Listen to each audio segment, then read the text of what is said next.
जैसे कि आप सब जानते हैं, मैं गुजरात में था उड़ीसा जाने के पहले। गुजरात में इमरजेंसी मुझे एक मीटिंग के लिए बुलाया गया, जैसे एक मेमोरियल सर्विस थी और मेरे पास जी आपको आना है। मैं दिसंबर में था वहाँ पर, क्रिसमस का संदेश प्रचार किया था। तो वहीं पर उन्होंने फिर एक बार बोले, पास्टर जी इस दिन भी आपको आना है, लोग चाहते हैं कि आप प्रचार करें। तो मेरे लिए कठिन था, क्योंकि वहाँ से आना और फिर उड़ीसा के लिए जाना। प्रभु की कृपा थी कि हम गुजरात गए, और अब जिस जगह पे हम जाते हैं बिल्कुल नया इलाका है। प्रभु ने वहाँ बहुत आशीष करी। पुनरुत्थान का एक मैसेज उनके बीच में प्रचार करने का प्रभु ने मौका दिया, और बहुत सारे डिनोमिनेशन के पास्टर्स लोग वहाँ आए थे। बहुत खुश हुए, बोले कि ऐसा संदेश जो है पुनरुत्थान के बारे में हमने कभी सुना नहीं। और आप सब जानते हैं कि ये हमारा इसमें कुछ नहीं है, ये सब हम प्रभु ने हमको दिया, नबी के द्वारा इतना बड़ा प्रकाशन दिया, ये हमारे लिए बहुत बड़ी बात है। और रात को हम लोग लगभग 11 साढ़े 11 बजे घर पहुँचे, और मुझे सवेरे 6 बजे घर छोड़ना था। मेरी 10 बजे की मेरी फ्लाइट थी, और मैं रात भर सोया नहीं, तैयारी करने लगा। उसके जस्ट 2 दिन पहले मैं बॉम्बे गया था हमारे रूटीन चेकअप के लिए, और साइन हॉस्पिटल के पास एक डॉक्टर है, उधर हम लोग हमेशा चेकअप करते। तो मैं डॉक्टर से बात कर रहा था, मेरे को पीठ में बहुत ज़बरदस्त दर्द था। अचानक से वो दर्द उठ गया, और दर्द इतना भयानक था कि मैं बैठ नहीं सकता हूँ, चल नहीं सकता हूँ, सवेरे बिस्तर से उठ के मैं खड़े नहीं रह सकता हूँ, ऐसा दर्द था। तो मैंने डॉक्टर को ऐसे शेयर किया, बोला सर डॉक्टर ये दर्द क्या है, मुझे मालूम नहीं जरा। तो उसने मेरे को बोला आप सोनोग्राफी करो, और सोनोग्राफी का रिपोर्ट ले लिए। तो डॉक्टर के पास दिखाया, तो उसमें 13 mm का गॉल ब्लैडर स्टोन बताया, और किडनी स्टोन में 3 स्टोन बताया है। तो ये तो गंभीर बात है। तो उन्होंने मेरे को बोले कि आप अभी 1 महीना बेड रेस्ट करो, गाड़ी मत चलाओ, 2 व्हीलर मत चलाओ। आप 2 व्हीलर चलाते हैं क्या? मैं बोला बहुत चलाता हूँ 2 व्हीलर। आप सब बंद करो, 1 महीना कंप्लीटली आपको बेड रेस्ट होना चाहिए, नहीं तो ये स्टोन आपको बहुत तकलीफ देगा। और उसके अगले दिन मुझे गुजरात जाना है, और गुजरात कोई छोटी सफ़र नहीं है, 10 घंटे से ज़्यादा लगता है बाई रोड जाना, और बहुत जंगल का रास्ता है। और मैं जब संडे को इधर आया तो विल्सन उधर भी पूछे, रिपोर्ट दिखाया है, आपको 2 टेस्ट कराना पड़ेगा, आप कभी आ रहे हैं? मैं बोला उड़ीसा के बाद आऊँगा, मीटिंग के बाद। और बिना कोई दवाई का, बिना कोई ट्रीटमेंट के लिए मैं निकल गया उड़ीसा। मेरे पास जो था वो एक ही था, वो पेन किलर था। जब भी दर्द उठेगी तो एक पेन किलर खाना है, इसके अलावा मेरे पास कुछ दवा नहीं था। लेकिन प्रभु की बहुत बड़ी सहायता थी। इस मीटिंग को हम लोग गए। आप जान सकते हैं कि उड़ीसा जो है बिल्कुल इस तरफ में बॉम्बे, और उस तरफ में उड़ीसा है इंडिया का, तो काफ़ी दूर। और मैं देख रहा था कि हम बाय रोड जा सकते हैं क्या अपनी टीम को लेके, लेकिन परिस्थिति ऐसी थी इतने लोग लेके जा नहीं सकते हैं, और लंबा सफ़र है, 40 घंटे का लगभग सफ़र लग जाएगा। ऑलरेडी मैं छत्तीसगढ़ तक गाड़ी लेके गया हूँ, लेकिन ये छत्तीसगढ़ से भी आगे है, वहाँ से भी और 10 घंटा आगे जाना है। फिर मैंने सोचा कि चलो हम लोग फ्लाइट से चले जाएंगे, और फ्लाइट भी काफ़ी महंगा था टिकट, एक साइड का टिकट 15,000 रुपये। मैं हमेशा मेरी मिसेस को साथ में लेके जाता हूँ, लेकिन इस बार मैं उसको भी साथ में नहीं लेके जा सका, क्योंकि 15-15 30,000 जाने का, 30,000 आने का, 60,000 रुपये से टिकट को होगा। तो मैंने मिसेस को बोला तू रुक जा, मैं जाता हूँ। और फिर हम लोग आगे गए, लेकिन एयरपोर्ट, भुवनेश्वर एयरपोर्ट से उतर के भी ब्रह्मपुर जो है वो वहाँ से 6 घंटे का बाय रोड जाना है। तो यहाँ से 3 घंटे में मैं भुवनेश्वर पहुँच गया, लेकिन वहाँ से वहाँ जाने के लिए, और वो थोड़ी सी रात का अंधकार का समय था, लगभग 8 घंटे, और मैं बैठ ही नहीं सकता। एक्चुअली मेरी तकलीफ इतना भयानक था। मैं बोला प्रभु मान लो ऐसा जैसा मेरे को प्रभु एक परीक्षा में डाल रहा है। एक परेशानी शुरू हो गई, और मेरे को इतना लंबा, मेरे लाइफ में मैंने इतना कभी लंबा ट्रैवल नहीं किया जितना उड़ीसा को ट्रैवल किया है। मैंने पंजाब पहुंचता 1 घंटे में घर पहुंच जाते हैं, यहाँ एयरपोर्ट पहुंच के 6 घंटे गाड़ी में जाना। एनी हाउ प्रभु ने ताकत दिया, हमें बहुत ताकत दिया, और आप लोग की प्रार्थना से प्रभु हमको लेकर गया। जब मैं भुवनेश्वर एयरपोर्ट से बाहर निकला, प्रभु की कृपा से एक अच्छा अनुभव मुझे मिला कि हमारे भुवनेश्वर के भाई बहन लोग, पास्टर जो है वो पास्टर रूबिन है, इन्होंने फूल के गुच्छे लेके सब एयरपोर्ट में आए थे। और जब मैं बाहर निकला, मेरे को फूल के गुच्छे देने लगे, स्वागत करने लगे, तो फोटो निकाल रहे थे। तो बहुत लोग खड़े हो गए, बोले ये कौन सा वीआईपी है जिसको एयरपोर्ट में स्वागत करने के लिए आए करके। तो बहुत अच्छा उन्होंने सत्कार किया और वहाँ से मुझे लेकर गए। रास्ते पर हमने एक जगह खाने के लिए इंतज़ार किए। जब चलते चलते चलते हम जिस जगह पे पहुँचे, बड़ा अंधेरा हो चुका था और रास्ते में भी अच्छी बोर्ड थी। कभी टाइगर का पिक्चर आता था, तो कभी शेर का पिक्चर आता था, कभी जंगली हाथी आती है दिखाता था। तो मैं बोला कभी दृश्य हो जाए सामने। उन्होंने बोला अभी ये टाइम नहीं आने का, क्योंकि धान जब बढ़ता है तभी वो लोग आते हैं जंगल से और गांव में परेशान करते हैं, लेकिन अभी कुछ नहीं रहेगा पास्टर, हम लोग आराम से जा सकते हैं। ये है वो दृश्य, चारों तरफ पहाड़, इसके बीच में गांव है रायपल्ली गांव करके। मैं अपनी खिड़की में बैठ के सुबह सुबह फोटो निकाल रहा था, बहुत सुंदर वातावरण। ये पास्टर रूबिन जहाँ मुझे रखे थे, ब्रदर मानस उनका घर है, ये ऊपर की कोठरी में मुझे रखे थे। मीटिंग की इंतज़ाम इतना ज़बरदस्त किया कि शहर के लोग भी जो है वो फीका पड़ जाएंगे। इतना लोगों का खान पीन का इंतज़ाम। ये डिनोमिनेशन के पास्टर लोग हैं, जो लोग आए मैसेज सुने, वो मुझे छोड़ने को तैयार नहीं। बोले आपको मैं घर लेके जाना चाहता हूँ, हमने लाइफ में ऐसा मैसेज सुना नहीं। तो ये जो पास्टर थे, ये मेरे को बोले कि आपका रास्ता एयरपोर्ट का मेरे घर के पास से जाता है, सिर्फ उतरो, आप अपना पैर मेरे घर पे रख के जाओ, बस मेरे लिए काफ़ी है। इतना मैंने लोगों का अंदर वचन का भूख और प्यास देखा। देखिए खाना बना रहे हैं, तीनों दिन चिकन राइस, अंडा करी राइस, इतना मज़ेदार खाना, बहुत ही आशीर्वादित। यह है रायपल्ली की चर्च, जो छोटी सी झुंड है इस एंड टाइम मैसेज के अंदर, और काफ़ी समय से इनको मैसेज मिला है। और ये पास्टर और उनके परिवार प्रभु की कृपा से जब मीटिंग तय हुई, तो जो दूर तक बड़े, इतना लंबा मैदान होगा और इतना लंबा पंडाल होगा, जो अपनी गेट तक जो है, इतनी बड़ी ग्राउंड है पूरा। प्रभु की कृपा से बहुत दूर दूर से लोग आए। कोरापुट करके एक जगह है, 300 किलोमीटर से लोग आए मीटिंग अटेंड करने के लिए, एंड टाइम की मैसेज। और मैंने क्या देखा कि जो भी व्यक्ति आ रहा है वो मेरे पास आ रहा है, बड़ी खुशी से मिल रहा है और एक ही बात बोलता है, हम आपकी यूट्यूब मैसेज सुनते हैं। पूरी उड़ीसा जो है वो यूट्यूब मैसेज फॉलो कर रहा है, पूरा उड़ीसा। और मैं सोच नहीं सकता कि एंड टाइम के इतने विश्वासी लोग वहां पर है। जबरदस्त अरेंजमेंट उन्होंने किया था। और सबसे खुशी की बात तो ये है कि 8 बपतिस्मा हो गए संडे के साथ, और इस सब आदिवासी एक भी बपतिस्मा हुआ, मीटिंग हमारा सक्सेस है। इतनी दूर जाकर प्रभु ने इतना बड़ा काम किया। मैं सारा महिमा हमारे प्रभु यीशु मसीह को देता हूँ। और लोग इतना उत्साही हुए, उन्होंने वादा किया कि आपको अब उड़ीसा के लिए टाइम निकालना होगा। उड़ीसा में आता, मैं बोला जरूर आऊँगा, जहाँ परमेश्वर की बुलाहट है वहाँ तो हमें जाना ही है। और लोग वचन के भूखे प्यासे हैं।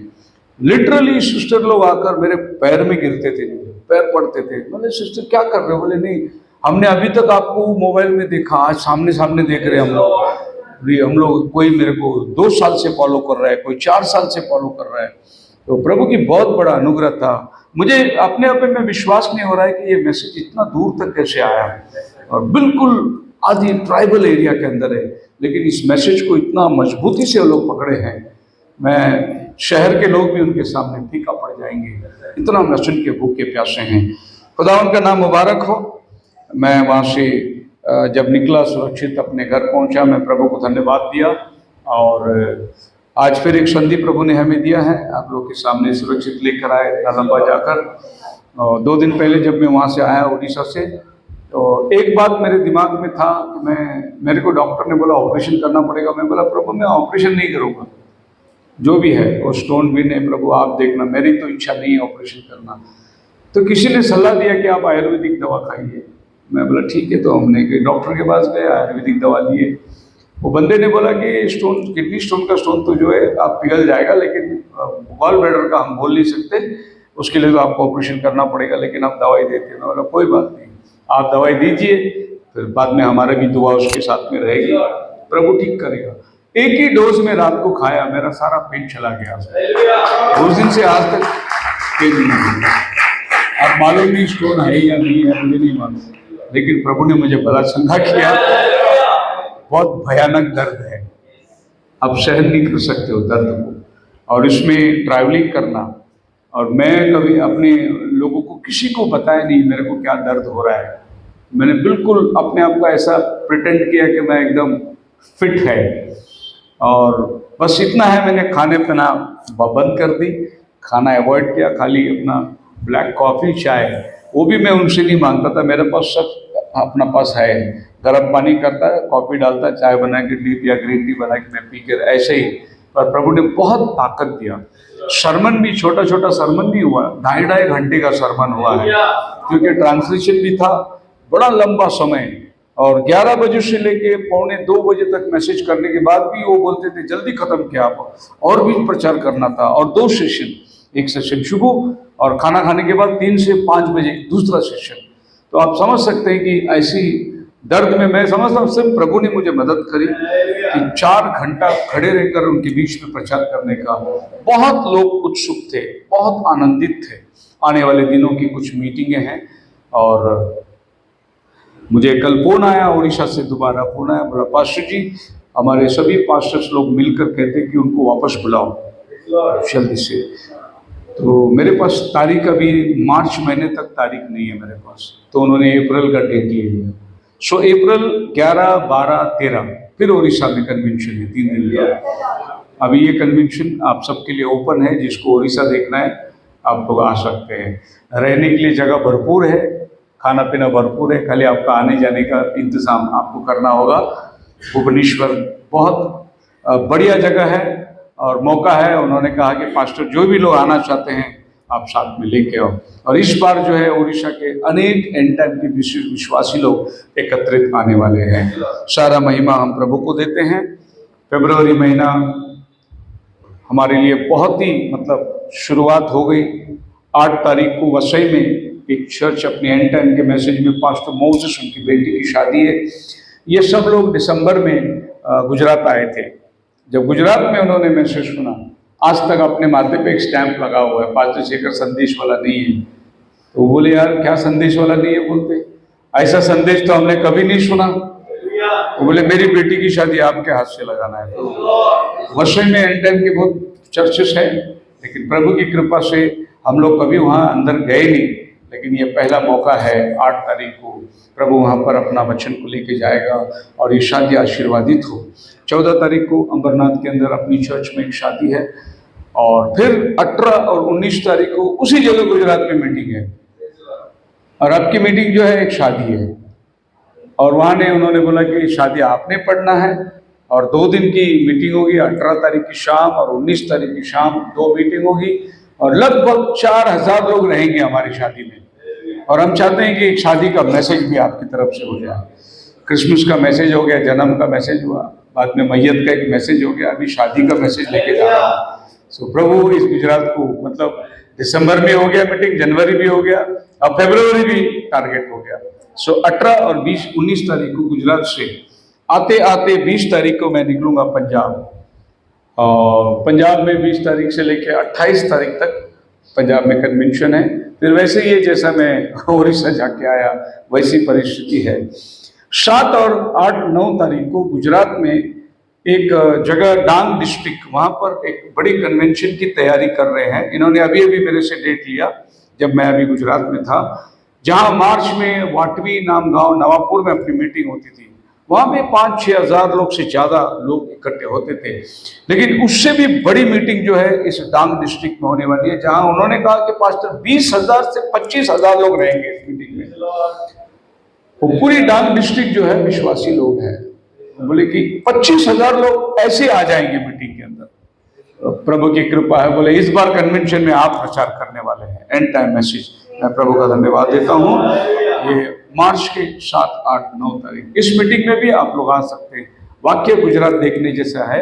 उन आदिवासी लोगों के अंदर आकर देखिए कैसे वो लोग मीटिंग की तैयारी करते हैं। पिछली बार हमारे बहुत सारे ब्रदर लोग आए थे पुणे से भी। आप लोग आइए, इस मीटिंग का अनुभव लीजिए। वहाँ से फरवरी 20 से 28 तक पंजाब है। जब हम गुजरात से 7, 8, 9 मीटिंग करके आएंगे, तो जो मीटिंग इस महीने में 19 तारीख को पास्टर्स कॉन्फ्रेंस था नासिक में, वो मीटिंग हमने मार्च 11 तारीख को रखा है। तो 11 तारीख को हम गुजरात से आते आते नासिक में हॉल्ट करेंगे और 11 तारीख की पास्टर्स मीटिंग वहाँ चलाएंगे। वहाँ से हम लोग लौट आएंगे। 13 तारीख को अमरनाथ के संडे स्कूल टीचर्स लोगों ने अपने बच्चों का पिकनिक निकाला है।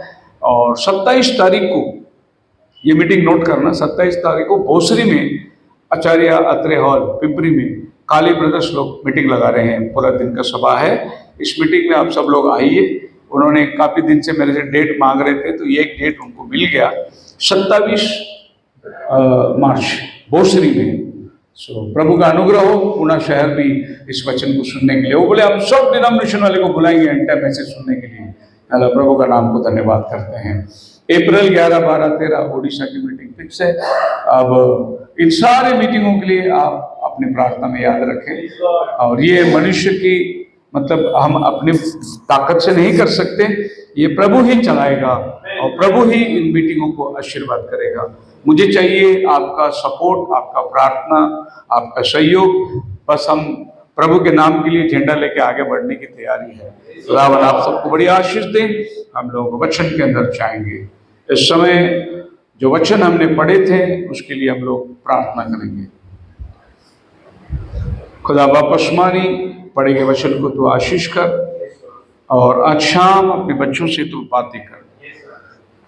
हम चाहते हैं खुदावन की आज शाम के लिए तो अपने मर्म को प्रकट कर। हमने गवाही सुना रुद्राभिषेक का, कलीसिया की एकता प्रार्थना के लिए तूने सामर्थ्य के काम किए हैं। अभी भी हमारा विश्वास पूरा है कि तू हमें कभी हाथ नहीं छोड़ता, तुम्हारे साथ रहता है। आज फिर एक बार प्रभु हम आपके चरणों में आते हैं, अपने वचनों के द्वारा हमसे बातें कर। दुआ यीशु के नाम में मांगते हैं, सुन और कबूल कर। Don't let anyone mislead you, कोई तुम्हें ना भरमाए। मैथ्यू 24 एंड टाइम के बारे में है, क्योंकि 25 में आप जाओगे तो शादी है रैप्चर। 25 को खोलते ही 10 कुमारी के समान परमेश्वर का राज्य है। 5 चले जाएंगे, 5 रह जाएंगे, मतलब 25 अध्याय रैप्चर है। जस्ट रैप्चर के पहले क्या होने वाला है वो प्रभु 24 में बताया है। 23 के अंदर प्रभु ने उन दिनों के शास्त्री फरीसियों को खंडित किया है। हाय शास्त्री फरीसी तुम पर हाय, तुम खुद नहीं जाओगे, जाने वालों को भी जाने नहीं दोगे। तुम चुना फेरी हुई कब्र के समान हो, ऊपर से सफेद दिखता है, अंदर से सड़ी हुई हड्डी। तुम अंधे अगुवे हो, खुद तो खड्डे में गिरेंगे, लोगों को भी साथ में लेके गिरेंगे। 24 में प्रभु ने एंड टाइम के बारे में बात किया, साइंस। 25 में प्रभु ने रैप्चर के बारे में बताया। 26 में उसने कम्युनियन दिया और सीधा वो गोलगोथे पर्वत पर जाने की तैयारी करी। तो ये है इस मैथ्यू का सीक्वेंस। मैथ्यू बहुत प्यारा किताब है, और मैथ्यू को जब मैं अच्छे से स्टडी कर रहा था तो मैंने ये देखा कि मैथ्यू प्योरली ज्यूइश लोग के लिए लिखा हुआ किताब है। मैथ्यू जेंटाइल के लिए नहीं लिखा, ज्यूइश लोगों के लिए लिखा हुआ किताब है। और उसमें उसने जैसे जैसे यहूदी लोग पर्व मानते थे, एक एक एग्जाम्पल को लेकर वो यीशु मसीह को डाल डाल के उसमें बताता है। ये मैथ्यू का बहुत जबरदस्त किताब है। अब वक्त है नहीं इतना मतलब बाइबल स्टडी के लिए। अगर कभी बाइबल स्टडी स्टार्ट होगी पुणे में तो मैं मैथ्यू 24 लूंगा। बहुत जबरदस्त इसमें स्टडी है। Have you followed the wrong direction someone gave you? You never got to where you desired until someone else gave you the right direction. आपके जीवन में कभी ऐसा अनुभव हुआ कि आपको किसी ने गलत दिशा बता दी और आप गलत ठिकान में पहुंच गए, और फिर बाद में आपको पता चला कि अरे मैं गलत जगह आया हूं, और किसी ने आपको सही दिशा बताया और फिर आप अपने मंजिल में पहुंचे। आजकल गूगल के ऊपर ज़्यादा विश्वास करते लोग, और गूगल ऐसे जगह पे लेके जाके आपको खड़ा कर देता है, उसके आगे रास्ता ही नहीं रहता। अभी एक फैमिली 6 लोग कार में जा रहे थे, ब्रिज के ऊपर चढ़ गए, बड़ा हाई स्पीड में 80 में गए और सीधा ब्रिज के नीचे गिर गए, क्योंकि ब्रिज आगे था ही नहीं, रिपेयरिंग चालू था। गूगल वही रास्ता बताया उनको। अब दोष किसके ऊपर दे? क्या कभी आपके लाइफ में ऐसा हुआ कि किसी ने आपको मार्गदर्शन किया और आपको गलत मार्गदर्शन कर दिया हो, और आप जाकर अपने आप को ऐसी जगह में फंसा हुआ पाए जहां से आपको लौट आना मुश्किल है, जब तक आपको कोई सही दिशा ना बताए? ये तो हर फील्ड में होता है। किसी ने आपको बिजनेस डालने के लिए बता दिया और कोई ऐसा मार्गदर्शन कर दिया और आपने पूरी पूंजी लगा दी वहां पर, पता चला बिजनेस लॉस हो गया। किसी ने आपको मार्गदर्शन कर दिया, यहाँ फ्लैट बुक कर दो, आपने पैसा लगा दिया, फ्लैट कंप्लीट नहीं हो गया, या बिल्डर पैसा लेके भाग गया और आप फंस गए। मैं जानता हूं कि आपके जीवन में कहीं ना कहीं कुछ ना कुछ जगह पे ऐसा धोखा जरूर हुआ होगा। ऐसा है कोई जिसके साथ धोखा नहीं हुआ? कहीं ना कहीं हम लोग ठोकर खाए हैं, अपनों से खाए हैं, परायों से खाए हैं, पड़ोसी से खाए हैं। कहीं ना कहीं तो हम लोग अपने जीवन में ये पाए कि अरे यार ये गलत हो गया, मेरे को गलत बात बताई, सही बात नहीं बताया। बहुत देरी से मालूम हुआ कि सही क्या चीज है। प्रभु यीशु मसीह कहता है डोंट बी मिसलेड, किसी के भरमाने में मत आना। अब ये प्रभु यीशु मसीह जो बात कर रहा है किसी के भरमाने में नहीं आना, इसको थोड़ा हम लोग गहराई से देखने जाएंगे। The mislead information, maybe someone lied to you in the past, but you assumed that he was telling the truth. बहुत सी बार ऐसे मैंने सुना है कि उसने बताया मेरे को, लेकिन वो बात गलत बताई। किसी ने आपके बारे में कुछ बताया मुझे, लेकिन वो गलत बात बताई। पर मैंने उस दिन तक ये विश्वास करते रहा कि आप ऐसे हैं, लेकिन जब आपके साथ मेरी परिचय हुई तब पता चला रही है तो सारी गलत बात बताया। तो एक ब्रदर आए गुजरात से, माफ करना नासिक से, और हमारे जो ब्रदर नासिक में सेवा करते हैं उनको बुलाया अपने घर पे और बुला के बेटे उनको चाय पानी खिलाया, बातचीत किया। बोले कि आप हमारे साथ सेवा करो। ये बोले नहीं नहीं, हम तो पास्टर शेखर के साथ सेवा करते हैं। तो उन्होंने बोला आपको मालूम नहीं पास्टर शेखर का 2 वाइफ है, ये दूसरा शादी उसका। तो वो जो बंदा जो जिसको बोला वो बोला यार मैं तो बचपन से पास्टर शेखर को उंगली पकड़ कर चलता था, तब से मेरे को एक ही वाइफ मालूम है, अभी 2 वाइफ कहाँ से आ गया। तो उसके दिमाग में भ्रमा आ गया, बोला अरे बाप रे ये क्या गड़बड़ है। फिर वो आया मेरे पास में, बोले कि पास्टर जी आपको ऐसा ऐसा बताया वो पास्टर ने। मैं बोला एक काम करो, मैं एक वाइफ का नाम मेरे को मालूम है, दूसरा वाइफ का नाम उससे पूछ के ले लो। एक का नाम तंगम मेरे को मालूम है, दूसरा वाइफ उसको मालूम है, उससे पूछो कहाँ है एड्रेस वेड्रेस। मैं जाके ढूंढ के देखूँ तो वही दूसरा वाइफ आई कहाँ, मिसलेड। फिर वो ब्रदर ने बोला अरे मेरे को फिर जिसने बताया गलत बताया। फिर उसने मेरे को फोन किया, बोला पास्टर जी क्षमा करो, मैं आपके बारे में गलत बोल दिया। हो जाता है, क्योंकि जो आदमी वहां जाके बात को बताया वो आदमी की हमारी बात बनती नहीं थी, और वो नहीं चाहता था कि मैं नासिक में जाऊं। इसीलिए जाकर उसने कुछ ऐसी बात बता दी ताकि इसको नासिक में ना बुलाए। बोलो हालेलुया। पंजाब में एक बहुत बड़ी फेमस हो गई है बातचीत, पास्टर शेखर अपना मैसेज वाला आदमी नहीं है, और ये बोलने वाला सब अपने मैसेज वाले लोग हैं। और फिर पंजाब में जो भी मेरे पास हमने आपके बारे में सुना, आप मैसेज में नहीं है। अच्छा शाम को आओ मीटिंग सुनो, मैसेज में ही नहीं पता है। तो मैं बहुत से बार ऐसा भी जवाब दिया लोगों को, आपने बिल्कुल सही सुना, मैं मैसेज में नहीं है। तो वो लोग आपस में देखते थे यार फिर ये क्या बात है। फिर मैं दोबारा उनको बोलता था इधर मैं मैसेज में नहीं है, मैसेज मेरा अंदर है। बोलता शॉक थी, मैं मैसेज में नहीं है, मैसेज मेरे अंदर, आपका दिमाग में है, मेरे हृदय में मैसेज। इंफॉर्मेशन गलत मिलने की वजह से हम लोग का बर्ताव अलग हो जाता है। So you acted upon what he said, but later discovered it was a lie. बाद में पता चला कि वो झूठ बोला। और झूठ किस लिए बोलते हैं? आदमी अपने फायदे के लिए बोलता है, लेकिन वो उसके ऊपर असर करता है जो झूठा नहीं है। You didn't get the expected result because you had been misled. और जो हमें उम्मीद थी वो उम्मीद हमको नहीं मिली, क्योंकि हमको गलत दिशा दिखाया गया। जो आशा हमारी थी वो आशा हमको पूरा नहीं मिला। So don't be a victim of false prophets who have led many astray because of money and other worldly things.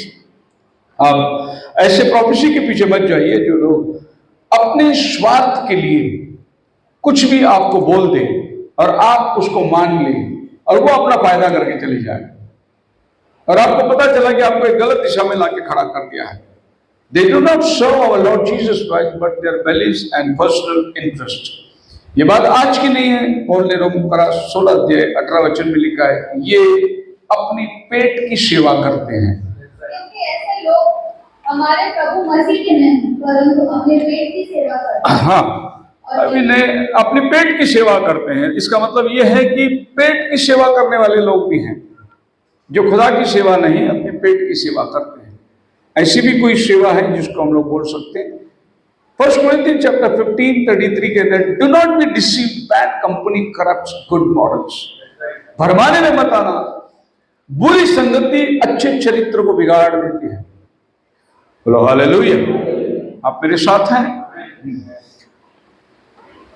अभी अगर आपको समझ में आता है कि आप कहाँ फेलोशिप कर रहे हो, आप जिसकी संगति कर रहे हो, वो एक इम्पैक्ट करेगा आपके उधर, आपका लाइफ कैसा है। और जो व्यक्ति हमारे साथ संगति करेगा उसका लाइफ इम्पैक्ट करेगा कि उसको क्या सुनती है, उसकी संगति क्या है। और मैं दावे के साथ कहता हूं कि अगर इस कलीसिया में कोई आ रहा है, वचन सुन रहा है, उसको फॉलो कर रहा है, उसके जीवन को औरों के साथ में मिला के देखिए, बिल्कुल अल्लाह जीवन होगा। कुछ लोग हैं जिनको बहुत ज्यादा मतलब कड़ाई पसंद नहीं है, फॉर्मल क्रिश्चियन लोग हैं, उनको ज्यादा मतलब बहुत ज्यादा कठोरता से मत बताइए, उनको अच्छी अच्छी बातें सुनने की आदत है। खैर कोई बात नहीं। कुछ लोग कहते हैं बपतिस्मा ठीक है लेकिन मैसेज बहुत हार्ड है, तो वो लोग फेलोशिप नहीं करते हैं। तो जहां भी फेलोशिप करते हैं उसका इम्पैक्ट आपके ऊपर जरूर होगा। अगर आप एक रोमन कैथोलिक के विश्वासी से मिलेगी तो उनका हुलिया बताएगा कि वो रोमन कैथोलिक हैं, क्योंकि वो ऐसे लोगों के साथ संगति करते हैं। अब वो संगति आपके जीवन का चरित्र को प्रकट करता है। People can mislead in different ways, the consequence could sometimes be better. कभी कभी कभार बहुत धोखादायक भी होता है। Sometime they might not be that serious, कभी कभी चलो ठीक है हल्के में ले लेते हैं। When it involves the salvation of someone's soul, the consequence could be eternal. ठीक है, आपको बिजनेस में किसी ने फंसा दिया, आपको लेन देन में किसी ने फंसा दिया, आपके निजी जीवन के अंदर किसी ने आपको धोखा दे दिया, लेकिन आपके सैल्वेशन के विषय में अगर आपको कोई मिसलीड कर दिया तो आप एटर्निटी खो जाओगे। और ये बहुत बड़ी गंभीर बात है। आपके सैल्वेशन के विषय में अगर कोई आपको, देखो जिंदगी में धोखा हमने बहुत खाया, बहुत से लोग हमारे से भी धोखा खाए होंगे, बहुत लोग हमें भी बहुत लोगों ने धोखा दे दिया, लेकिन ठीक है ये सब धोखा दुनियावी बात की थी। अगर आपको कोई आपका आत्मा का बचाव, आपका प्राण का, आपका उद्धार के विषय में धोखा दे दे तो क्या होगा। ये दुनिया के धोखा ने हमें कहीं ना कहीं जाके रोका के मन फिरा के हमें वापस करेक्शन करने का मौका दिया, लेकिन अगर आप एटर्निटी खो दोगे तो कहां जाके मन फिराओगे तुम। तुम्हारा सैल्वेशन के बारे में अगर तुम्हें धोखा दे तो क्या हो जाएगा। मैंने कभी भी ये बात का मैं खुल के दावा करता हूं। पिछले दिनों में ट्रिनिटी पास्टरों के साथ में हमारी डिबेट थी, तो मैंने उनको एक बहुत बड़ी चैलेंज कर, मैंने ये चैलेंज उनको ये बताया कि मैं तुमको 100 आदमी खड़ा कर दूंगा यहां जिन्होंने पिता पुत्र पवित्र आत्मा के नाम से बपतिस्मा लिया था, फिर उन्होंने यीशु के नाम में बपतिस्मा ले ली। 100 आदमी खड़ा करूंगा। तुम मुझे एक आदमी खड़ा करो जो यीशु के नाम में बपतिस्मा लिया था, वो जाके पिता पुत्र के नाम पे बपतिस्मा ले। एक आदमी खड़ा करो, एक सबूत ले आओ तुम।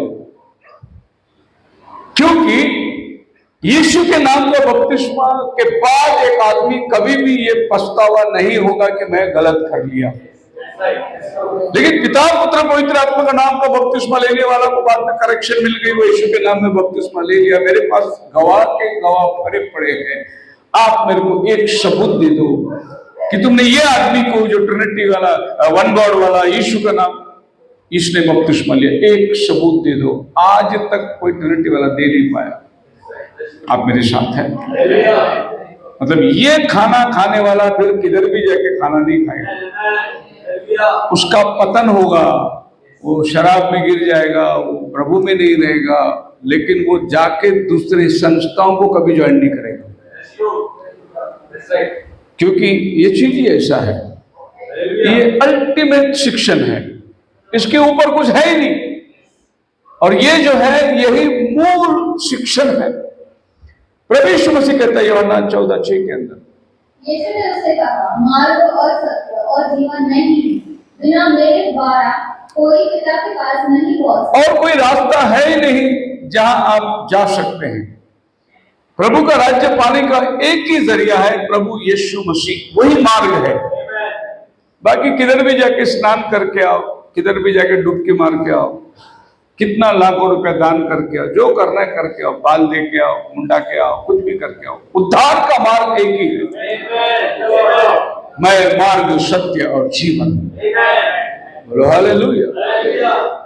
अगर इसमें आपके साथ फंसाव हुआ, धोखा हुआ तो क्या होगा जी? दुनिया में लाखों रुपया नुकसान हो गया, गया, कुछ मैं दी, सैल्वेशन तो है मेरे पास, उद्धार तो है मेरे पास। दुनिया में हम क्या लाए थे, क्या लेके जाएंगे? कुछ नहीं। लेकिन अगर सैल्वेशन के साथ धोखा हो गया, और ये हमारे विश्वासियों के साथ आज हो रहा है, उनके उद्धार के संबंधित धोखा हो रहा है। और ये धोखा करने के लिए शैतान ने अपने एजेंट लोगों को रखा हुआ है। John chapter 8 verse 44 में, they are listening to Satan whom Jesus said there was no truth but lies. Lies are consistent with Satan's character. He is a liar and the father of lies. शैतान झूठा है और झूठ का बाप है, उसमें जरा से भी सच्चाई नहीं। अगर वो झूठ बोलता है तो अपने ही स्वभाव से वो झूठ बोलता है, वो किसी और का झूठ लेकर इस्तेमाल नहीं करता, वो झूठ को खुद तैयार करता है।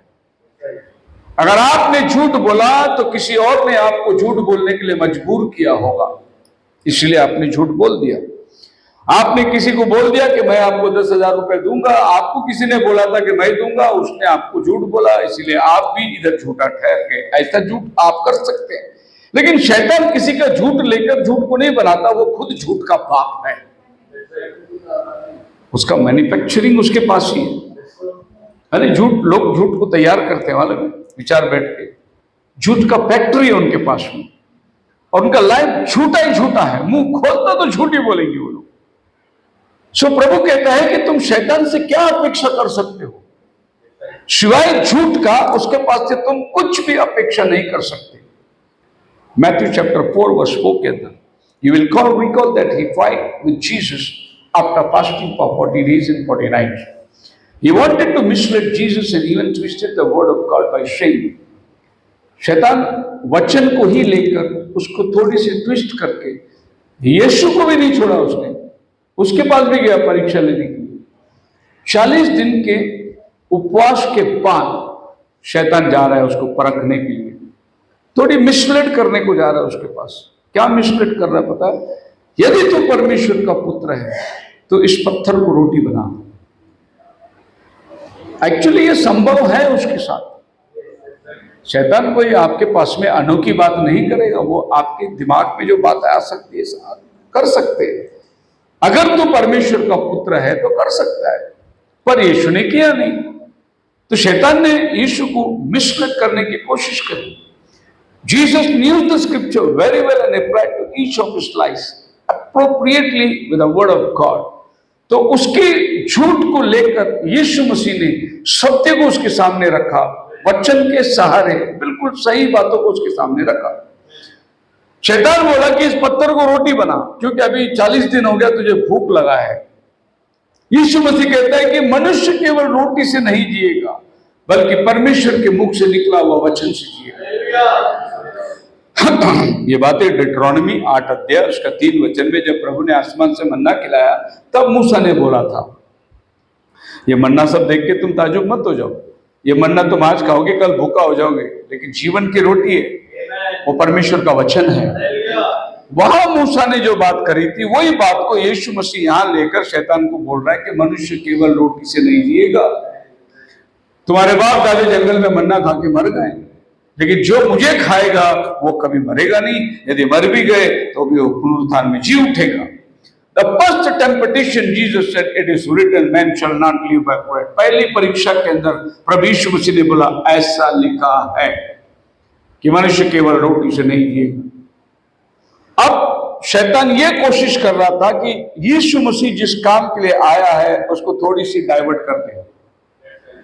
उसने उसको ले गया ऊंचे पर्वत पर और कहा कि ये सब राज्य सत्ता ये सब मैं तुझे दे दूंगा, सब मेरे हाथ में है।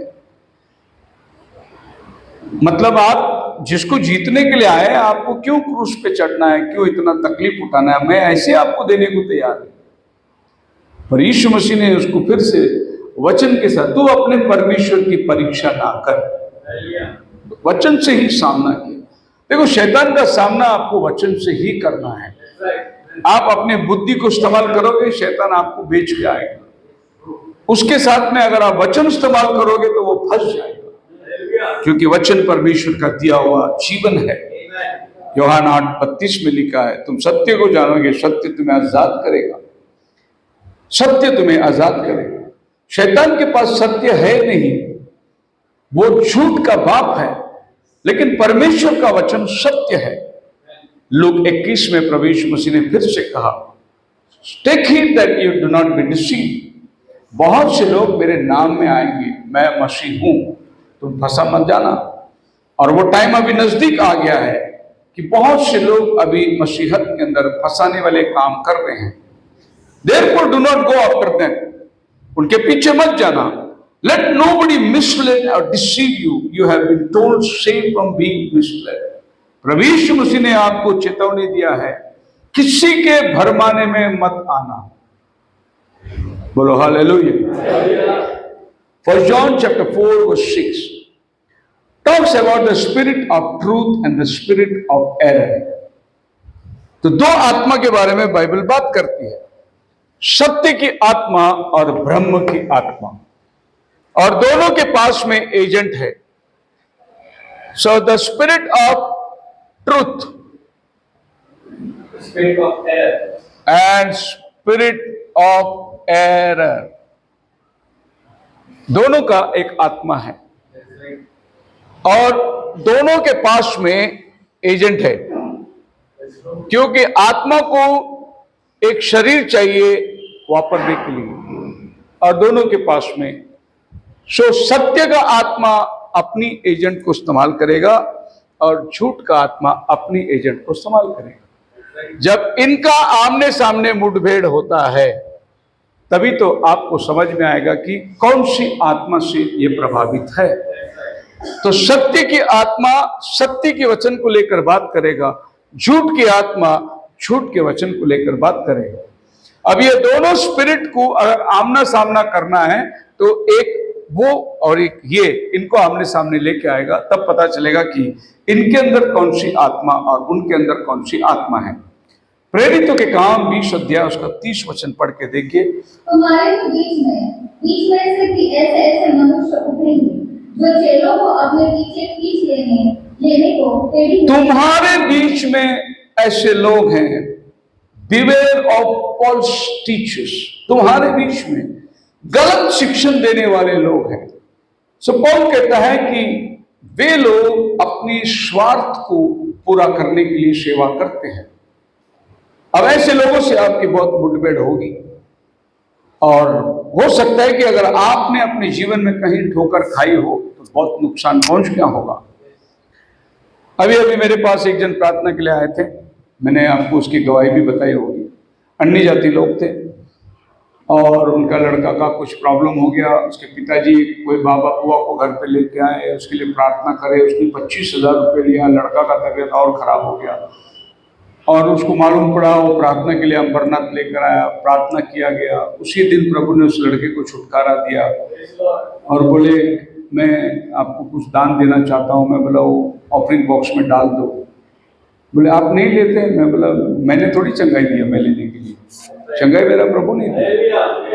अरे वो लोग तो घर में आके 25,000 लेके गए, 25,000 लेके जाएंगे। अभी आपको अपॉइंटमेंट लेना है बड़े बड़े पास्टर लोगों से, 25,000 50,000 रेट चल रहे। बड़े बड़े इवेंजलिस्ट के साथ में आपके अपॉइंटमेंट जो है अभी बहुत हाई रेट चल रहा है।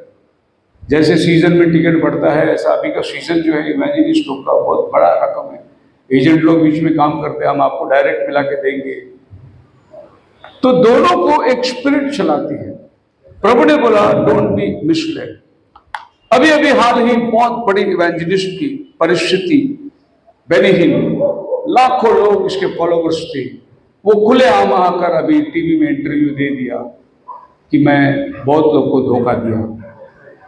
मेरी जितनी भविष्यवाणी थी, कुछ बातें मैं प्रभु की अगुवाई से बोलता था, लेकिन बहुत सारी बातें मैंने अपनी मर्जी से बोल दी, और बहुत सारी बात झूठ भी नहीं थी। इंटरनेट, टेलीविजन, सब जगह में अभी ये भरा पड़ा है। आप सोचिए कि वो लाखों लोगों का क्या विश्वास होगा जो इतनी बड़ी बड़ी भविष्यवाणी हो रही थी। वो फूंक रहा था, गिर रहा था, कोट फेंक रहा था। ये सब चीज एक गिमिक बन गया। आज वो पब्लिक के सामने आकर बोलता है कि मैंने बुद्धि से किया, प्रभु की अगुवाई से नहीं किया। लेकिन उन दिनों में लोगों ने जब देखा उसको, क्या समझा, क्या प्रभु का आउटपोरिंग है। वो स्टेज में पड़े हुए लोगों को बार बार गिरा रहा है, बार बार उठा रहा है, क्या तमाशा चल रहा था। उसको लोग इंटरनेट वालों ने ऐसी फायर डाल दिया, अग्नि डाल दिया और वहां से बिजली का कलर डाल दिया, जैसे कि स्टेज में आत्मा घूम रहा है, ये हो रहा है, वो हो रहा है, लोग पागल की तरह। और इतने पैसे दे दिए, इतने पैसे दे दिए कि वो इतना अमीर हो गया, पैसे रखने को उसके पास जगह ही नहीं पूरा। आपको मालूम है जॉयस मेयर के साथ क्या हुआ? अब FBI वाले ने उसके ऊपर रेड डाल दिया, उसकी सारी प्रॉपर्टी जब्त कर ली। अब वो भी सामने आकर पब्लिक के सामने, इतना पैसा कहाँ रखा, इतना पैसा कहाँ से आया, गवर्नमेंट को हिसाब दे नहीं सकते। तो बाइबल कहती है ये सब अपने पेट की सेवा कर रहे हैं, ये सही है या नहीं है? अब कितने लोग भरमाए गए, देखिए इनका विश्वास का क्या हाल होगा, अभी इनकी परिस्थिति क्या होगी।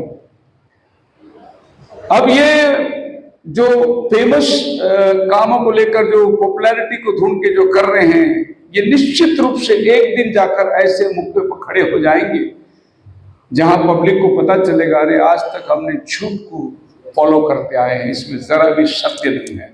फिर आपका विश्वास के साथ एक बहुत बड़ा धोखा होगा। इसलिए प्रभु यीशु मसीह कहता है किसी के धोखे में मत आना। हालेलुया। अपने दुनिया में इर्द गिर्द सब धोखा से बड़े पड़े हैं। कोलोसियन चैप्टर 2:4 कहता है, यह मैं इसलिए कहता हूँ कि कोई मनुष्य तुम्हें लुभाने वाले बातों से धोखा न दे। कोई मनुष्य तुम्हें अपनी फिलॉसफी से, इंग्लिश वचन पढ़ी, And this I say, lest any man should beguile you with enticing words. कोई तुम्हें अपनी चतुराई से आपको भरमा न दे। जैसे फिलॉसफी एक सब्जेक्ट है, PhD, और लोग बाइबल का PhD करते हैं, सिर्फ उनका नाम के आगे डॉक्टर आना चाहिए, इसके लिए वो लोग को डिग्री करना पड़ता है।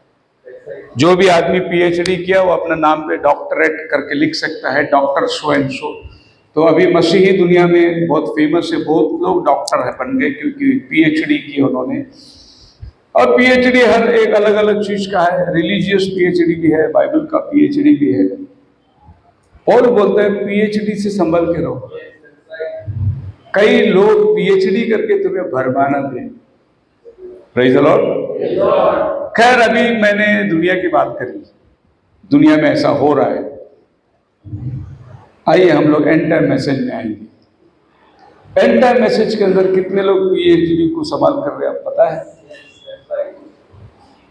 एक आदमी बोल रहा है कि हमको खुदा बोलना है, परमेश्वर नहीं बोलना है, अपनी थियोलॉजी से बात कर रहा है।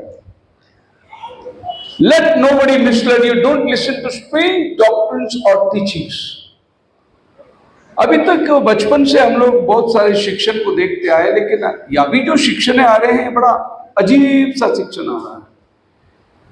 ऐसा लग रहा है कि अगर हम इनकी शिक्षणों को फॉलो करेंगे तो हमारे आज के पहले जो 40 साल की जो सेवकाई थी वो सब मट्टी फेर जाएगा। हमारी प्रार्थना खुदा ने सुनी नहीं, हमारी प्रार्थना बेकार चला गया। हमने जिसको आज तक परमेश्वर परमेश्वर बोलते आया, पता चला वो यीशु ही नहीं, कोई और खुदा था।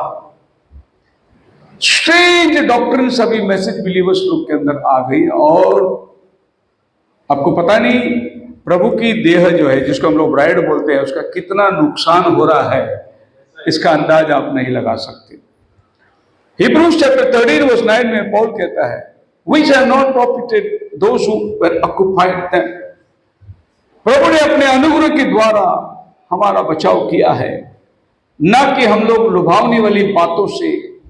और आज हमारे मैसेज के अंदर इस तरीके के थियोलॉजिकल एक स्पेशल और विशेष और एक अजीब सा डॉक्ट्रिन आकर लोगों को भरमा रहा है, जबकि आपको सच्चाई मिला। एक टाइम था बाइबल के अंदर, Acts 2:38, ये बहुत बड़ा सत्य था। सो आपको Acts 2:38 में यीशु मसीह का नाम का बपतिस्मा मिल गया, आपको बहुत बड़ी ट्रूथ मिली। इसके बाद में आपको डिट्रोनमी की किताब 6वां अध्याय 4 वचन मिल गया, वन गॉड। मरकुस का किताब 12 अध्याय 29 वचन मिल गया, हे इज़राइल सुन तेरा प्रभु परमेश्वर एक है। फिर आपको कम्युनियन की डॉक्ट्रिन मिल गई, 1 कोरिंथियन चैप्टर 11, कम्युनियन होना क्या है। इस चीज पर बहुत घमंड करते थे हम लोग कि हमें सत्य मिल गया है, लेकिन आज ये सारा चीज ओझल हो गया है। अभी आ गया है, तुम खुदा बोलते हो या परमेश्वर बोलते हो, इधर आ गया है। जबकि इस फिलॉसफी का और आपका सैल्वेशन का कोई संबंध है ही नहीं। अगर आप एक्स 2:38 की जगह मैथ्यू 28:19 में चले जाओगे, जो ट्रिनिटी फॉर्मूला है, तो तुम अपनी सैल्वेशन को खो सकते हो। इधर मामला सैल्वेशन का खोने का था, ये मामला सैल्वेशन का खोने का है ही नहीं, लेकिन ये आज बहुत बड़ा मुद्दा बन चुका है। और ये मुद्दा आज नफरत की दीवार को खड़ा कर दिया है। एक इस काम में लगा हुआ है, खुदा बोलो खुदा बोलो खुदा बोलो, तो दूसरा एक आदमी पंजाब में इस काम में लगा हुआ है, परमेश्वर बोलो परमेश्वर बोलो परमेश्वर बोलो। अभी ये आदमी मैसेज बुक छापता है और ये लिखा है खुदा परमेश्वर या गॉड। उसने एक किताब बनाया, खुदा परमेश्वर बोलो या गॉड बोलो, उसने एक ट्रैक बनाया, वो पंजाब में बांट रहा है। इधर एक आदमी बोला गॉड बोलने का नहीं, खुदा बोलने का करके ये आदमी अलग पर्ची बना रहा है। और आज आपस में एक जबरदस्त लड़ाई लड़ रही है, बातचीत खत्म हो गई है, दुआ सलाम खत्म हो गई है, प्रेज द लॉर्ड खत्म हो गई है, नफरत की दीवार खड़ी हो गई है। और इतना भयानक नफरत की, अगर दोनों के हाथ में तलवार दे दे तो काट भी देंगे एक में को, इतना नफरत हो गया है। प्रभु यीशु मसीह बोल रहे हैं, डोंट बी मिसलेड, किसी के भरमाने में मत आना। तो मैथ्यू 24 जो है एंड टाइम के अंदर जो भरमाट आने वाली है उसके बारे में बात करती है। इफिशियंस चैप्टर 5:6 के अंदर लिखा है, not to allow anyone to deceive you with empty words, बेकार की बातों से कोई तुम्हें भरमाने ना पाए। For because of this thing the work of God has come upon the sons of disobedience. इसी कारण परमेश्वर का प्रकोप आकर आज लोगों के ऊपर पड़ा हुआ है। गॉड कीप्स हिज वर्ड, परमेश्वर अपने वचनों के प्रति सच्चा बना रहता है। प्रॉफिट का मैसेज है, लेकिन ये मैसेज को खुदा वाले हाथ में ही लगाएंगे, क्योंकि उसमें परमेश्वर लिखा है। आई बात आपकी समझ में? मैं कुछ आपको बता रहा हूं। ये छापने वाला भी एंड टाइम वाला है, लेकिन एक और एंड टाइम वाला ये मैसेज को नहीं पढ़ेगा, क्योंकि उसको परमेश्वर की जगह खुदा जाना है, इसलिए वो एक और मैसेज छाप रहा है, उसमें परमेश्वर निकाल के खुदा डाल रहा है। एक ही प्रॉफिट का मैसेज है। 7वें दूत के शब्द देने के दिनों में सारे गुप्त मनोरथ बात प्रकट हो जाएगी। वही संदेश हमारे पास आया, लेकिन उसी संदेश को हम 2 तरीके से लोगों के पास पहुंचा रहे हैं। ओके, अगर खुदा वाले ने छापा हुआ मैसेज परमेश्वर वाले के हाथ में मिले, वो नहीं पढ़ेगा किताब, क्योंकि उसको खुदा पढ़ने की आदत नहीं है। वो हर जगह परमेश्वर पढ़ेगा, और जिसको परमेश्वर पढ़ने की आदत नहीं, वो हर जगह में खुदा पढ़ेगा। अब वो बाइबल भी ऐसा ही पढ़ने लगे। एक और महान प्रभु का सेवक था, इसकी मिनिस्ट्री थी टैबरनेकल ऑफ जीसस क्राइस्ट। 89 से लेकर 94 तक हम लोग इस पास्टर के साथ में जुड़े हुए थे। उस समय इनकी मिनिस्ट्री थी टैबरनेकल ऑफ जीसस क्राइस्ट। अभी इनकी मिनिस्ट्री बन गई यहोशुआ अपोस्टोलिक मिनिस्ट्री।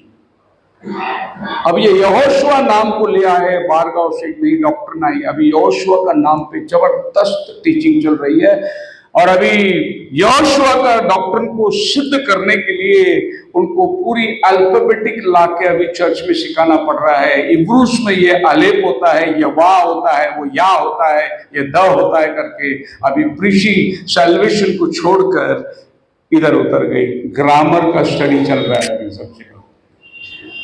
पौल ने बोला किसी की भरमाहट में मत आना, लुभावनी वाली बातों को लेकर तुम्हें फंसा ना दे। खैर, अगर हमें कोई पैसे में धोखा दे, नौकरी में धोखा दे और दुनियावी चीजों में धोखा दे, वो तो दूर की बात है, उससे कोई नुकसान होने वाला नहीं। अगर मेरा सैल्वेशन के विषय में कोई धोखा दे तो मैं कहां पहुंचूंगा? मेरी एटर्निटी लॉस्ट हो जाएगी। आप मेरे साथ है? तो अभी ये वाली डिस्ट्रिक्शन चल रहा है। हाल ये इब्रू वर्ड ये आलेप होता है, ये है होता है, यावे में ये आता है, यहोशुआ में ये आता है, यहोशुआ में नहीं है। अभी इसी का एक चेला जो है, इसमें से बंदा बाहर निकला और उसने एक अलग हिब्रू क्लास चालू किया। वो बोलता है याशुए नहीं बोलने का, यहोशुआ बोलने का, ऐसा करके उसने एक नया डॉक्टर निकला है। अभी ये भी पुणे में भी सेवा करता है।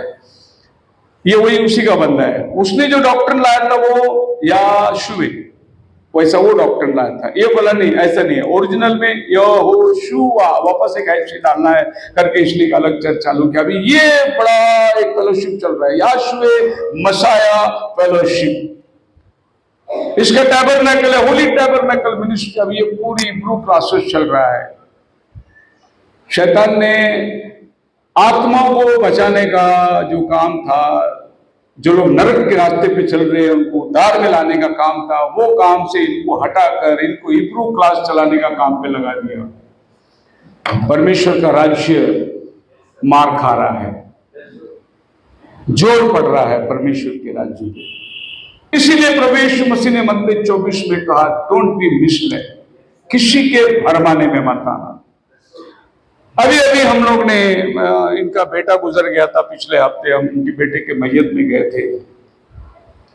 बहुत पास्टर लोग आए थे बॉम्बे के, बहुत सारे पास्टर, हम भी गए थे। किसी को भी उन्होंने प्रार्थना नहीं दिया, क्योंकि अगर हम प्रार्थना करेंगे तो यीशु के नाम में प्रार्थना करेंगे। इसीलिए उन्होंने किसी को प्रार्थना नहीं दिया, खाली उनके आदमी लोग प्रार्थना किया। कोई बात नहीं, लेकिन एक गाना उन्होंने गाया, नीले आसमां के पार जाएंगे, मेरा याशुआ रहता वहां। मैं बोला 40 साल तो यीशु रहा हूं, अभी यीशु उठ के गया, याशुआ आके बैठ गया क्या उधर? मतलब इनका गाना, प्रेज द लॉर्ड याशुआ, गाना याशुआ, प्रीचिंग याशुआ, किसी को भी इन्होंने मौका नहीं दिया एक प्रार्थना करने के लिए भी। कहां चले गया तुम्हारा डॉक्टर? इन 40 सालों में तुमने जो किया उसका असर क्या हुआ? आप मेरे साथ है? आज एक ब्रदर आए मुलुंड से, 30 साल के बाद वो आए, यूट्यूब में उन्होंने देख लिया है और बोले मुझे 30 साल के बाद आज वही पुराना खाना मिला जो खाना मैं पहला खाता था। लोग भटक गए। मैं बहुत खुश हूं कि प्रभु ने आपको रखा है इधर ये सच्चाई को लेकर, पर ये सारे लोग सच्चाई से भटक गए, लोगों का दिशा भूल कर दिया। आज एक ट्रिनिटी के पास जाकर एक जमाना था, हम बोलते थे यीशु का नाम का बपतिस्मा पाप की क्षमा देता है, पिता पुत्र पवित्र आत्मा का नाम। अभी नया डॉक्टर आया, याशुए के नाम में बपतिस्मा लेगा तो पाप की क्षमा है। तो जितने लोग यीशु के नाम में बपतिस्मा लिए उनको दोबारा डुबा रहे हैं, याशुए के नाम से डुबा रहे। प्रभु बोलते हैं किसी के भरमाने में मत आना। आप मेरे साथ हैं? Hallelujah. Let nobody mislead you. Genesis chapter 3 में हुआ क्या था? सिर्फ थोड़ी सी वचन की गुमराहट थी। शैतान हवा के पास आके कोई अद्भुत चमत्कार और बड़ा बड़ा चीज करके नहीं बताया कि शैतान ने ये नहीं बोला देखो परमेश्वर ने ये झाड़ ला, मैं भी एक झाड़ बनाता हूं, परमेश्वर ने ये किया तो मैं भी एक, ऐसा कुछ नहीं किया उसने। जो हवा को दिया था उसी वचन को थोड़ा गुमराह करके दे दिया। क्या परमेश्वर ने कहा था फल नहीं खाना? हाँ खाना, नहीं तुम नहीं मरोगे, खाओगे, तुम्हारी आंखें खुल जाएगी, तुम परमेश्वर के समान हो जाओगे। थोड़ा सा वचन को घुमाया बस, बहुत सिंपल था ये चीज। सो उत्पत्ति में जो गिरावट आई वो भरमाने के जरिए से आई।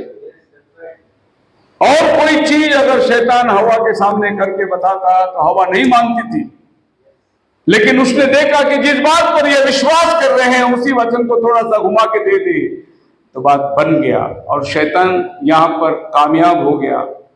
यही बात को पौलुस दोहराता है 1 तीमुथियुस 2:14 के अंदर, हवा भरमाहट में आके अपराधी ठहरी। फिर वो दूसरा कोरिन्थियन 11:3 में भी वो कहता है, मुझे डर है कैसा हवा ने शैतान को भरमाया, शैतान ने हवा को भरमाया वैसा तुम्हें ना भरमाए, मुझे डर है इस बात का। मतलब जेनेसिस में जो घटना हुई उन्हीं घटनाओं को लेकर यहां पर आपके सामने रखा गया है। मैं उम्मीद करता हूं कि आप मुझे फॉलो कर रहे हैं। हालेलुया। कुछ एग्जाम्पल मैं आपके सामने देना चाहता हूं। पहला राजा 22वां अध्याय के अंदर यहोशापात के सामने और अहाब इजराइल का राजा दोनों आपस में मिलते हैं और बातचीत करते हैं कि सीरिया हमारे सामने आके खड़ा है, हम लोग युद्ध में आपस में मिलके जाएंगे क्या? अहाब कहता है कि जाएंगे। यहोशापात कहता है कि खुदा से पूछ लेंगे कि हम युद्ध में जाके जीतने वाले हैं या क्या होने वाला है। अहाब बोलता है कि ऐसा अभी कोई नबी तो है नहीं जिसके पास हम खुदा की मर्जी पूछ सकते हैं, लेकिन एक है वो मीका, वो कभी अपनी भलाई नहीं बोलता। लेकिन अगर आपको चाहिए तो मेरे स्कूल में 400 प्रॉफिट लोग हैं, इनसे पूछ लो वो क्या बोलते हैं। और 400 प्रॉफिट लोग आए, अहाब को बोले, अहाब प्रभु यो कहता है तू युद्ध में जा, तू युद्ध को जय पाने वाला है करके 400 लोग बोल रहे हैं। यहोशापात को विश्वास नहीं हो रहा है क्योंकि परमेश्वर 400 में बात नहीं करता, परमेश्वर हमेशा अकेले में बात करता है। उसको बिलीव नहीं हो रहा, बोला और कोई है तो बुला, और कोई है तो बुला। ये 400 लोग तो अहाब के खाना खा रहे तो उसकी तारीफ ही करेंगे ना। लेकिन एक आदमी है जिसको खुदा खिलाता था, वो कभी किसी का तारीफ नहीं करेगा।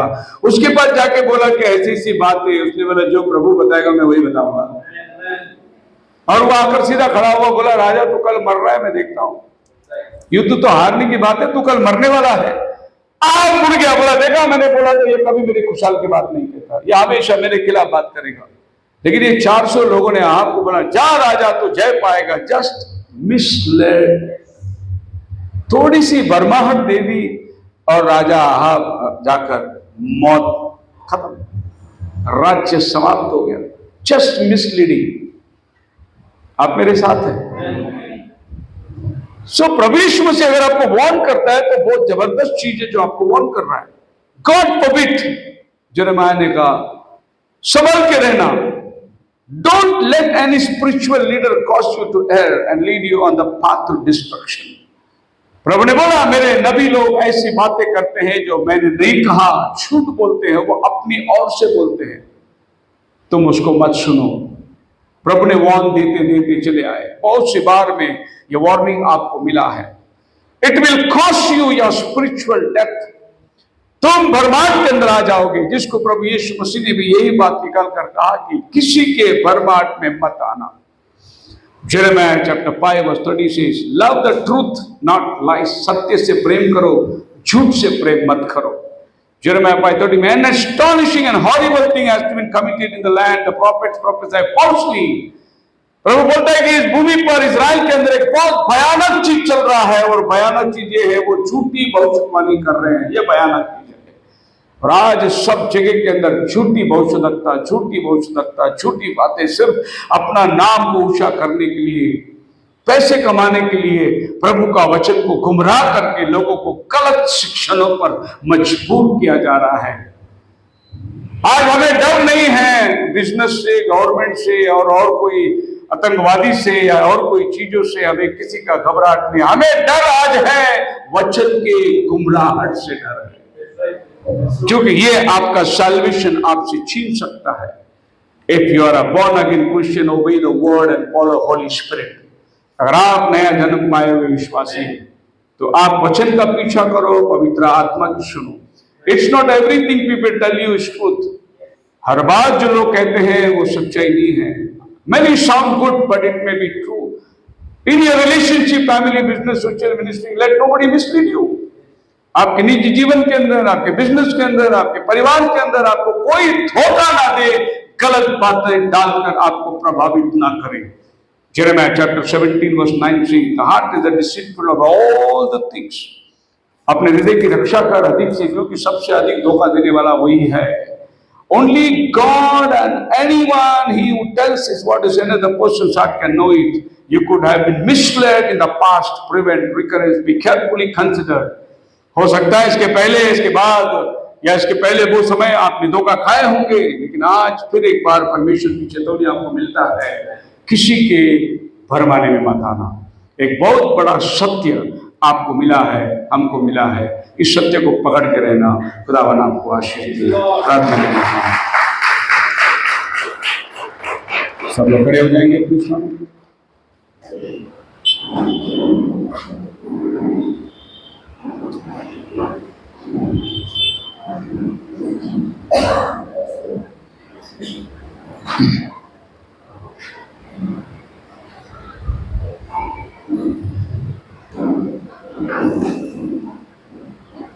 ना सोना मांगू न मांगू चांदी, तेरा चेहरा मैं तकदार हूँ। न हीरा मांगू न मांगू मोती, तेरा चेहरा मैं तकदार हूँ। तू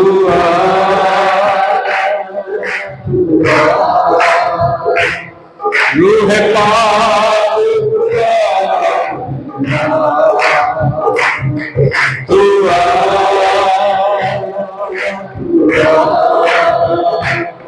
रूह पाक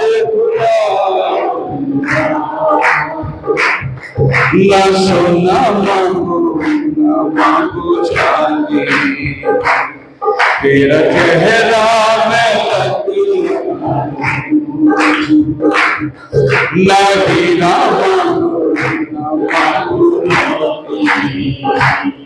तेरा चेहरा मैं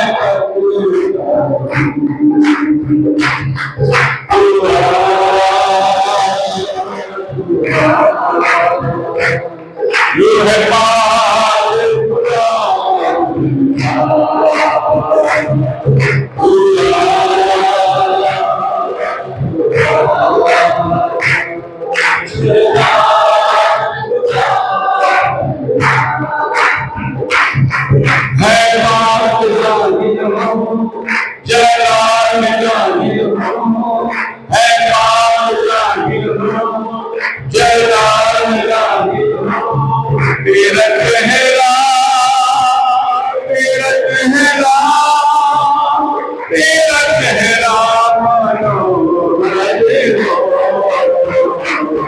ना सोना मांगू न मांगू चांदी, तेरा चेहरा मैं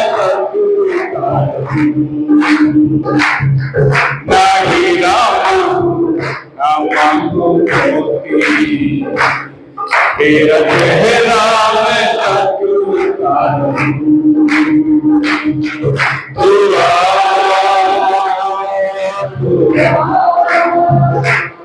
रूह पाक खुदा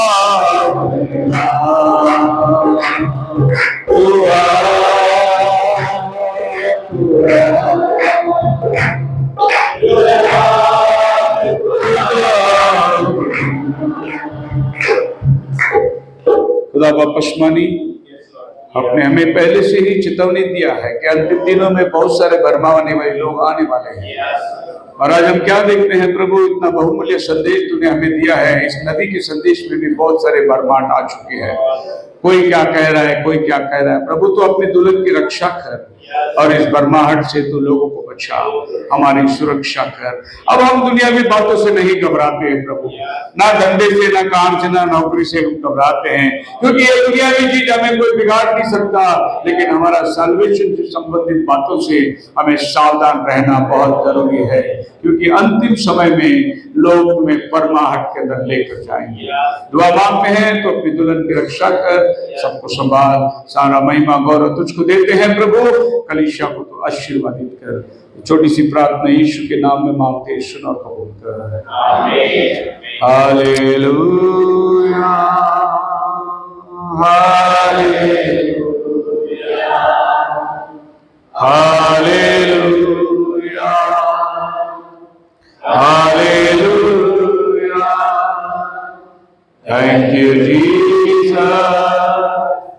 Thank you, Jesus. Thank you, Jesus. Thank you, Jesus. विश्व मसीह का कृपा, शांति, समाधान, पवित्र आत्मा का सहभागिता अब से लेकर उसके आने तक सबके साथ बनी रखे। सब मिलकर कहें आमीन। सभी को प्रेज़ द लॉर्ड। खुदावन आपको आशीष दे। विशेष के लिए विशेष अपनी प्रार्थना में याद रखिए सचेतन